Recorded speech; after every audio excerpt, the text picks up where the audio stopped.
just basic biology. Hi, how you doing? Welcome to Advanced Biology from a biologist. You see that thing? So we're gonna go over some facts together, but first off, happy Trans Day of Visibility, right? So sex and gender, not the same thing. You probably heard that before, right? It's because it's true, because biology actually has nothing to say about gender. You would have to look towards sociologists, anthropologists, or gender scientists for that.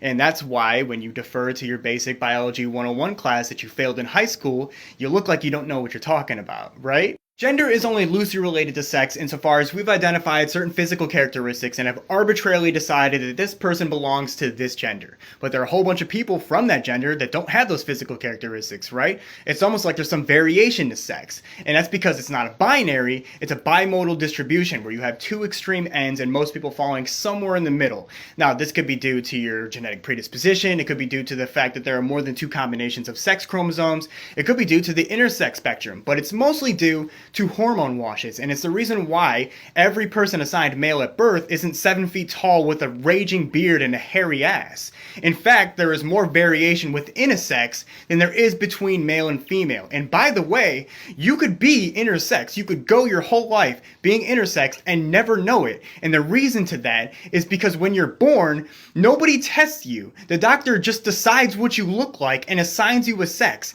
And then society then assigns you a gender that is traditionally associated with that sex. I really hate when people appeal to nature when they're trying to erase trans or gay people, because when you actually study the animal kingdom, the concepts of male and female cease to function as we understand them.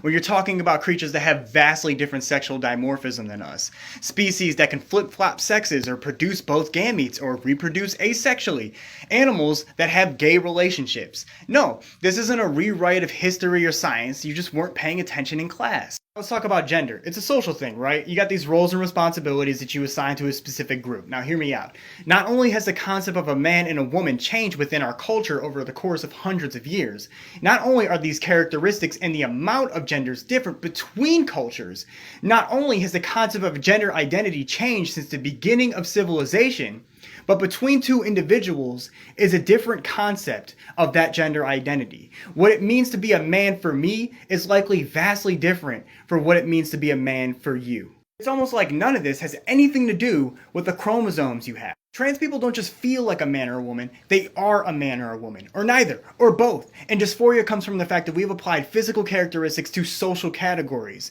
And the real mental illness is thinking that 8 billion people can all fit into two arbitrary classifications. And no, nobody's turning your kids trans. Nobody would have anything to transition from if you didn't apply something to them that they don't identify with. Thanks for coming to my TED Talk.